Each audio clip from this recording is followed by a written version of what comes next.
If it's meant to be, it's up to me. Taking back my power, taking back the authority that I have over my life. And you can just see the dynamic and the shift of the relationship change and begin to go towards a more positive route. I would absolutely say that after this program and the skills that I've learned and now implemented into the marriage, our relationship is more refreshing, more intimate now.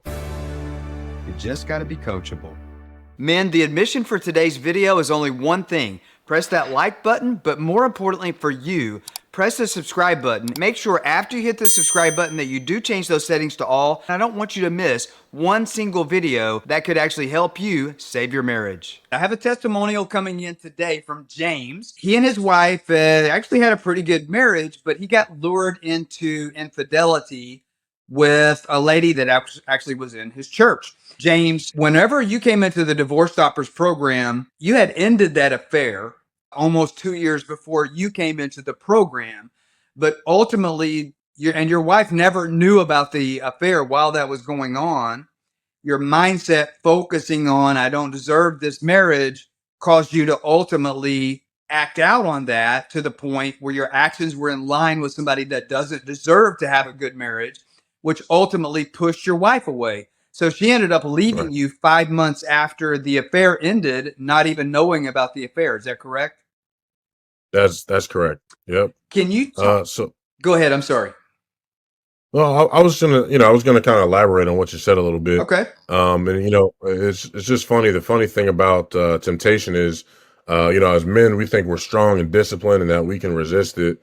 But like most of us, we fall to temptation in most cases, which is exactly what happened to me, honestly.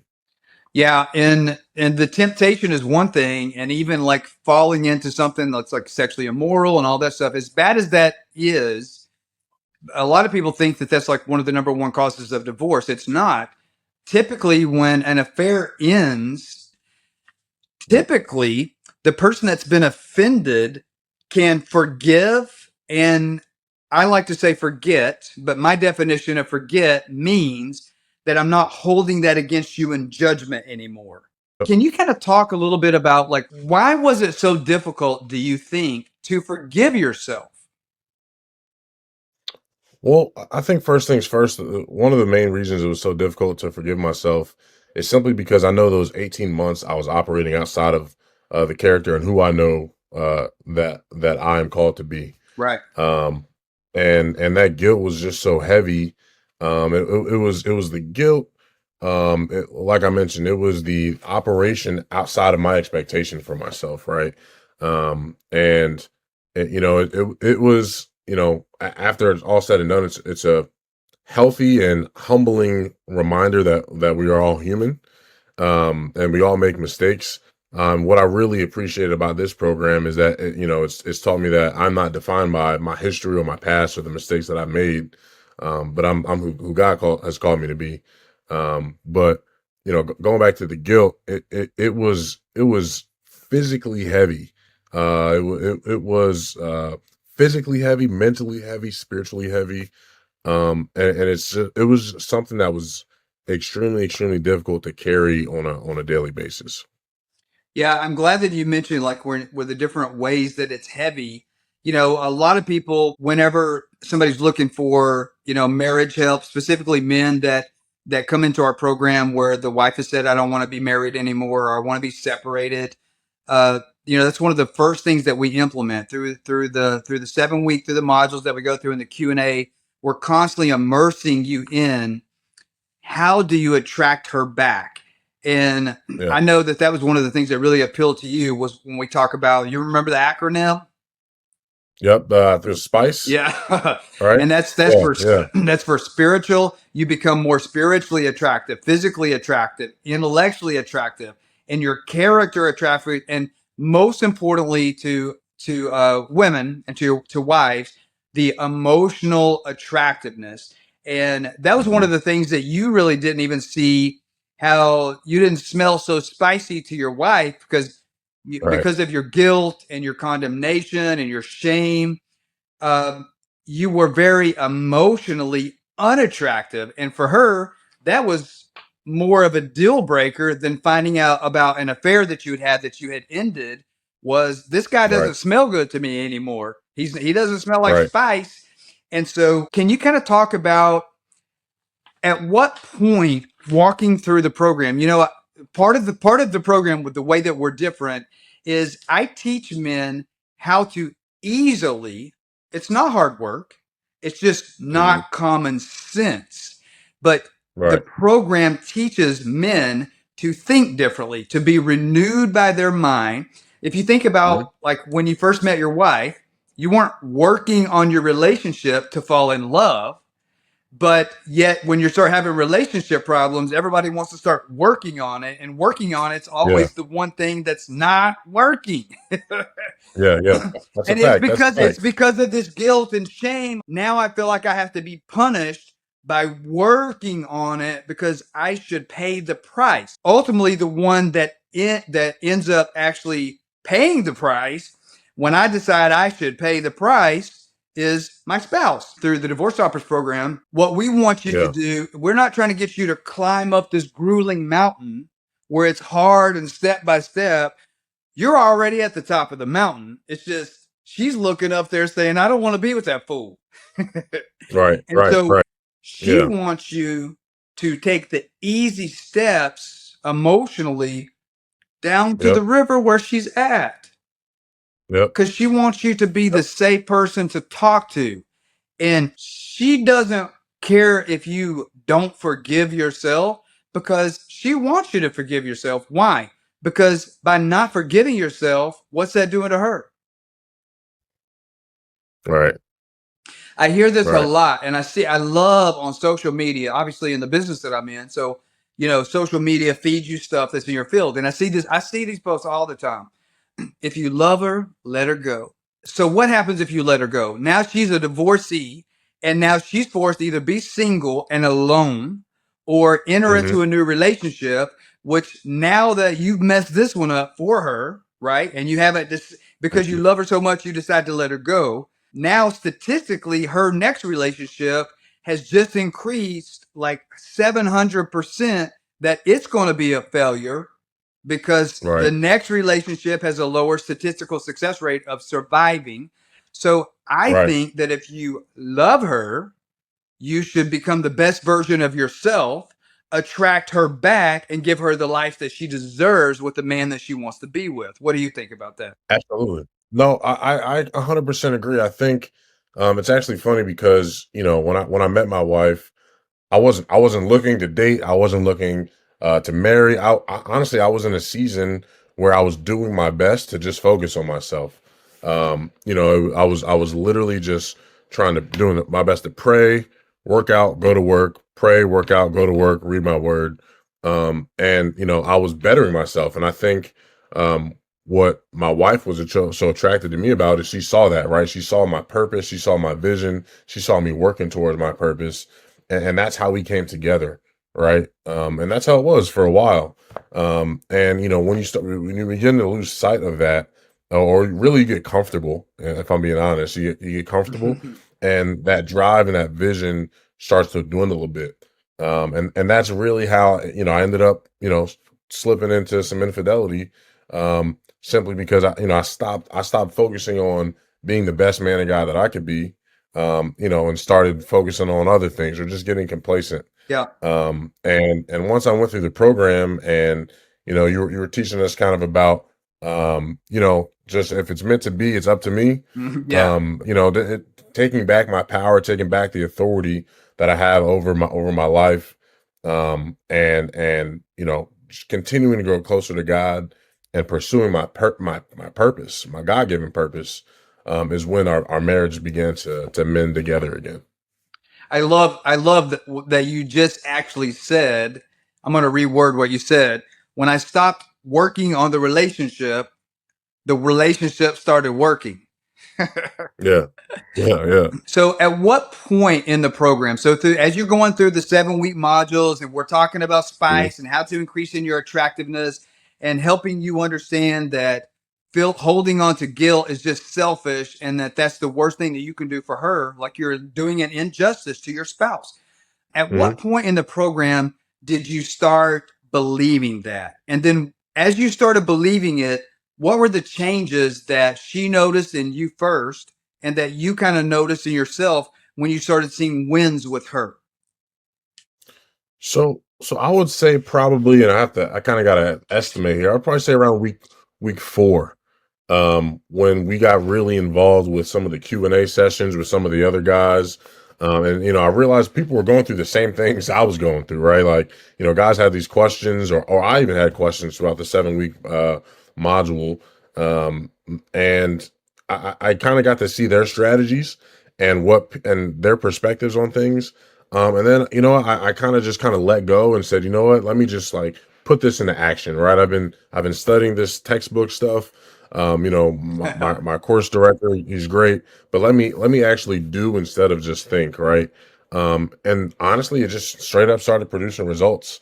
Maybe took probably a week of some consistency and me, really beginning just to work on myself.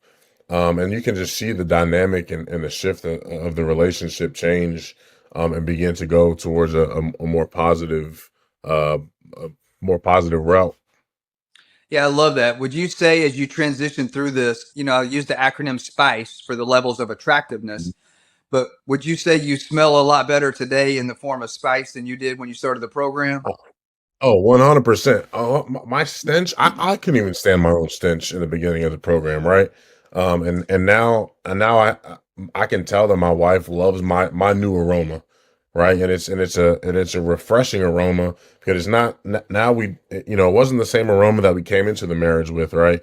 Now it's a new fulfilled aroma. We have some marriage obstacles that we've overcome, and now it's fresher and sweeter to her, right? So she's even more attracted to me now than she's ever been. So would you say that your marriage, so let's just kind of reverse back. So you came into the program in September, and you guys had been separated for what, 5 months, and you had already Yep. ended the affair a year before that. Would you say if you fast forward back in your marriage before the affair, when hmm things were still good, would you say hmm that they're better today than they were back then when you would consider it good? Yeah, so that's a great question. So for me, what I thought was good wasn't as good as it is now. After going through the course, and I got kind of I don't even want to call it a second wind, but I'll use it for now just for all intents and purposes. Yeah. Once I got this second wind, we have like I said, we have some history behind us now, which strengthens and grows a marriage anyway. Right. I would absolutely say that after this program and the skills that I've learned and now implemented into the marriage, our relationship is just as refreshing, more refreshing, more intimate now. We're having sex more now. We're going on date nights more consistently. We're pouring into each other. I can see my fruits, you know, her pouring back into me, as I continue to work on myself. Right. So it's just an evolving cycle of blessings that are being poured within the marriage. Yeah, something that really stood out in my mind with you was when you came into the program, you were just shrouded in guilt. A lot of you thinking, well, I've got to become the best version of myself if I want my marriage restored. I've got to go change. I've got to go do everything differently. All the stuff that she told me of the reasons she wants out of the marriage, I've got to go change those things. If you've already done all of that, but it hasn't worked, put that in the comments if that's you. Have you become the man that she said she's always wanted, but it's not enough? Maybe you were an alcoholic. Maybe you were a controlling narcissist. Maybe you were a psychopath. Maybe you were verbally abusive. Maybe you weren't intimate with her. Maybe you didn't value her opinion. But now all of a sudden, you do all of those things, but it still hasn't worked. Here's the question. Put in the comments if you have realized that that's not enough. You changing is a beautiful thing, and that's probably a requirement. Yeah. But it's not going to be enough to save the marriage if she has confirmation bias. Yeah. You've got to lead her to change. Something that really stood out in my mind with you was when you came into the program, you were just shrouded in guilt, number one. hmm And, in disbelief that she would even be attracted back to you. But a lot of that still, I think, stemmed back to guilt. But I remember as you joined the program, you were already a very spiritual person, but it was Mhm. very interesting and even encouraging to me, and I know to a lot of the other men in the program also, to see that, hey, here's this extremely spiritual man that Yeah. understands a lot about like the written word and prayer and all the things that come with that. And as spiritual as you were, as you go through the program gives you practical steps on how to actually increase in your spiritual attractiveness. So it Yep. was very interesting to me to see somebody that was already very spiritual become Mhm. more attractive spiritually, which Mhm. ultimately is what led to your wife connecting with you again emotionally. Can you kind of explain a Yep. little bit about that transition for you? Sure. So I mean, obviously this course takes you through a journey, right? When you start to understand things about yourself more that you didn't really know, and really you start to understand how God works a little bit more, and Yeah, and just for anybody you know, listening, this is not a biblical based study. I'm a Christian, I don't hide that, but no, if you're a Jew or a Muslim or whatever, we teach you how to right. restore your relationship, and that's what this is about. And everybody takes different things out of it, but Yep. it's not like we don't teach this through a church or anything like that, but we do teach spiritual attractiveness and how to increase in that, and along with all the other ways that you can increase in your attractiveness. But go ahead and finish your story on how you related to it because we all grow differently. Yeah, absolutely. Yeah, that was kind of just my piece of how I guess converted it into what me and my family kind of what we believe in, right? Right. So just going through the course and being taught and groomed how to pursue me just being a better man, whether it be integrity, whether it be discipline, love, like you mentioned plenty of times, that SPICE acronym came in handy plenty of times. Yeah.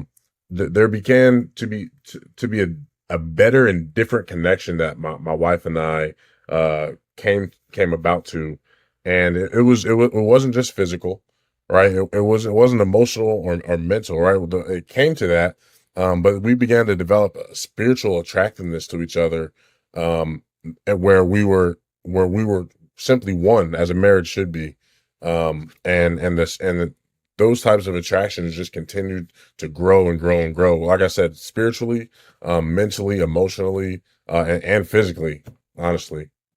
Yeah, that makes sense. And uh, I love that you explained it that way. That one of the reasons that I pointed out that like this is not a church program that we're teaching is because there's a lot of that out there. And I actually went through some of that. And I think that's an amazing thing that the church is trying to reach out and help people in the community. And there's different, even marriage programs or organizations that are biblical based. And I know, like in my first marriage, I was married a first time. I'm currently in my second marriage. I have this amazing marriage. I'm with my soulmate.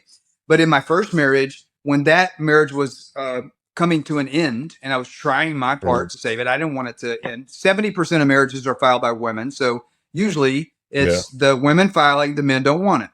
And so I was in that shoes, and I even reached out to some religious programs, and then I was given some Bible verses and all. And I'm faith based, so I understand that. But what I didn't get from those kind of help was they would be like, okay, well, here's some scripture, but nobody taught how do I do this in the real world? Like, how do I actually Applicable, right. attract my spouse back? How do I? So part of what I do, like in the Divorce Stoppers program, is no matter what faith you are, when we teach you to be renewed in your mind of how you think, and we teach Right. you and walk you through a new way of being, and then help you implement practical steps daily that through immersion in these steps, you actually change how you think and become a different person emotionally, which for a lot of Yep. people becomes a spiritual experience. And for some people it doesn't. It's emotional. But I find it very interesting though that we can kind of take a lot of the principles that the faith-based programs like, okay, well, here's this scripture, this scripture, this scripture in the word, but nobody's teaching you how do I implement that word. And so Right. that's one of the things that we do over here is say, okay, so we don't have to work at the relationship, but what do we do? Because if this was easy, I wouldn't need to be doing this as my job. And so, Right. and I'm going to reword that now. This is easy. We're not Yeah. teaching people to walk up, hike up a mountain. We're teaching men to walk down the mountain where their wife is. And it's the easiest journey you will ever take. But it is the opposite of what you're thinking you should do, because your brain is like Right. at all costs wanting to work on it, and working on it's what's Hmm. not doing it. The reason you couldn't forgive yourself coming into the program is because you were Hmm. wanting to work on it and you didn't understand, how do I forgive myself? It's a very Right. easy thing to do, but the action steps that are required to forgive yourself, oftentimes you have to actually do the exact opposite of what you're feeling. And even though you're guilty, you feel like you deserve to take the hard road, Yeah. but you have to be convinced and given some action steps that the pathway to forgiveness, to forgiving yourself, which puts her in a position to now forgive you, is you have to take the easy road. That's when we start teaching it, that's what you say. I have to take the Yep. easy road. And then you start transitioning into, I get to take the easy road.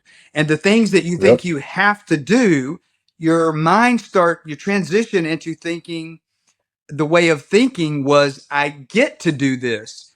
And you're Yep. sitting over here saying, well, my marriage can't be restored because I can't forgive myself. That's a story that you're holding on to. And so we Correct. transition from, okay, maybe that's an issue, but that's what's not working. What will work for you is, what can you do? Hmm. What can I Hmm. do to move forward? And we want to do the opposite. If you love her, let her go. We want to love her by attracting her back and treating her the way that she deserves to be treated. When a woman walks out the door, first thing that she typically does is recruit people that love her and maybe Yeah. share some of the less admirable moments that you guys had in the marriage about you. Now they love her, and now you have multiple enemies against the marriage. And even when she starts Right. feeling like she wants to come back, now she has people that she shared intimate details about the marriage, where maybe you were like mean one time, you had a big fight, you pushed her, you called her a bad name, and they're like, oh, you don't want to go back to him. Once a dog, always a dog. Once a cheater, always a cheater. And that's not true. Some of the Right. best marriages that exist on the face of the planet are marriages that survived an affair. And I'm not encouraging anybody to go have an affair, but some of the best marriages that I have ever seen ever are marriages where there was an affair and the man chose to forgive himself, which helped the woman to forgive him, because now he's focused on, what am I supposed to be doing with my life? And how do I be the 1% of the 1%? I love what you said earlier. If it is to Hmm. be, it's up to me. Do you want Yep. to deal your wife a legacy of divorce, which statistically is going to cause her to get another divorce? Or do you want to Yep. be the 1% of the 1% of man and say that not only do I need to do this for me, I really need to do this for her?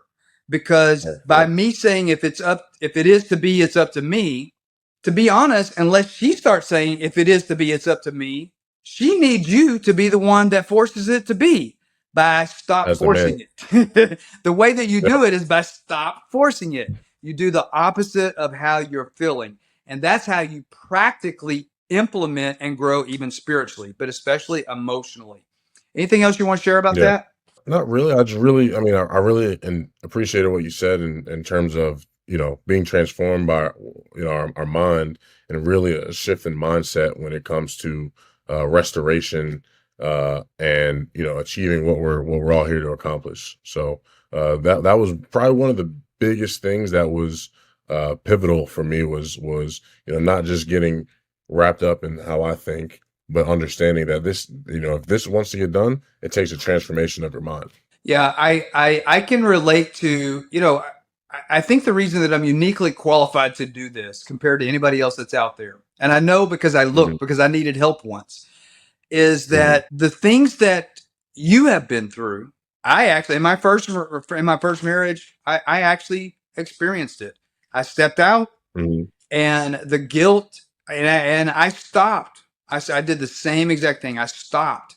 I was addicted to pornography. I had stepped out on the marriage, and the overwhelming guilt and shame ate me. And I stopped it for, gosh, about 5 years.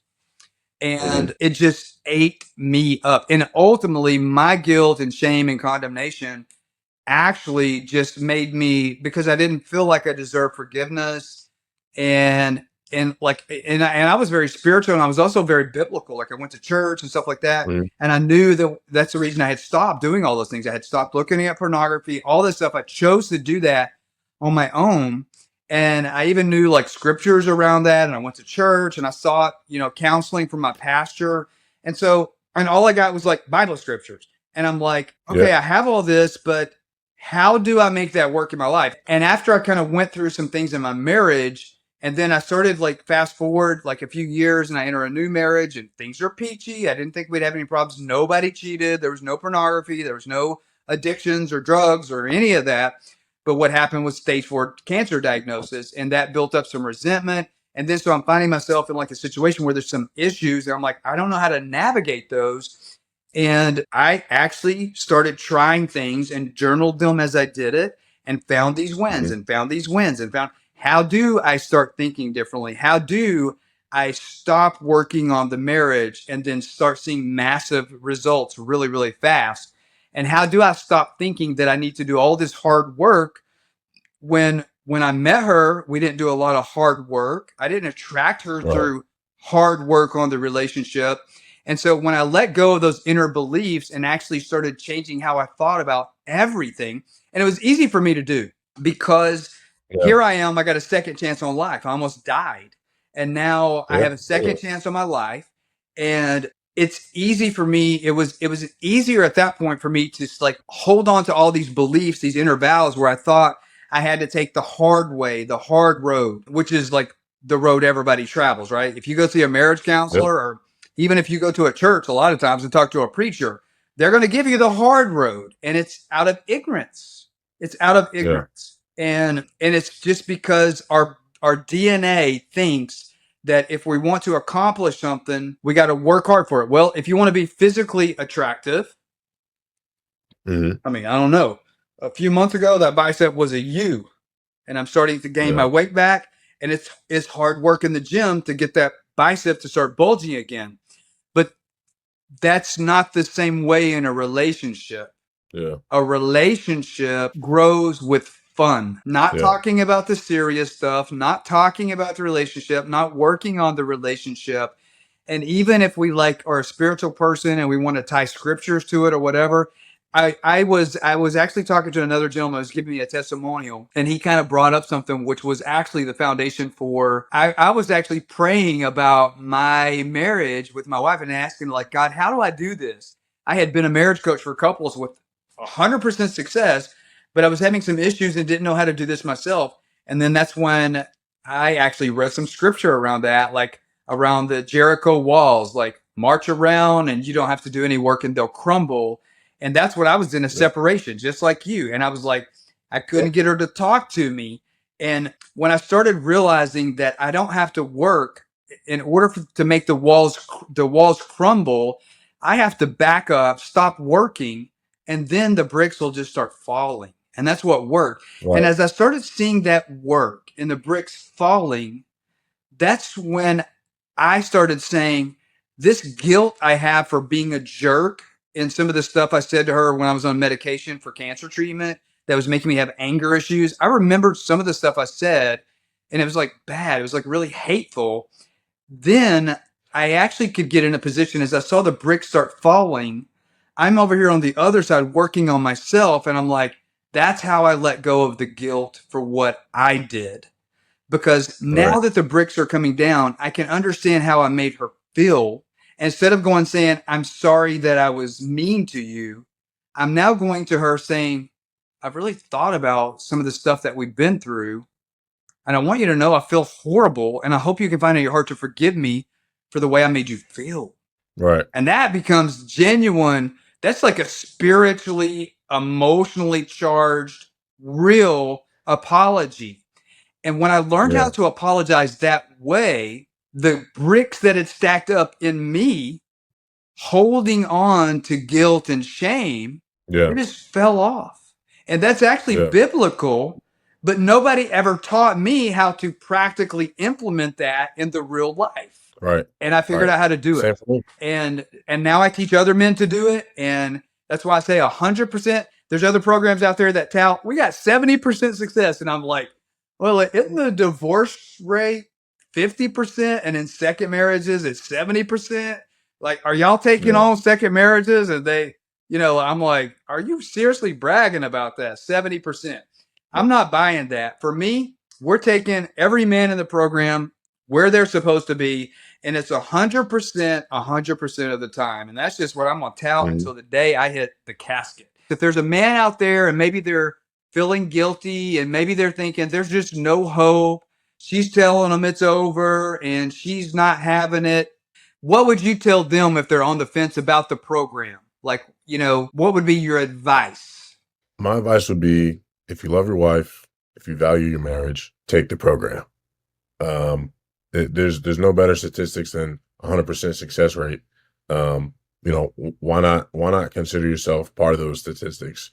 Again, if you love your wife, if you value your marriage, if you value your family, the program works. Men, if your marriage is in a place where you are facing a divorce, it does not matter if she has a boyfriend. It does not matter if she has avoidant personality or attachment personality. It does not matter if you or her have childhood traumas that you're working through. It does not matter if there's an affair partner, whether that's emotional, physical, or sexual. If confirmation bias exists, there's a way that you can take the first step today by joining my free Marriage U-Turn Masterclass, where I'm going to take you on the first step in dissolving your problem, which is confirmation bias. Confirmation bias is psychological, and with enough time, it becomes biological. But the good news is all of that can be reversed if you know how to do it. I'm going to help you do this in my free Marriage U-Turn Masterclass. My video editor is putting the QR code on the screen right now. You can scan that or visit my website to register for my free live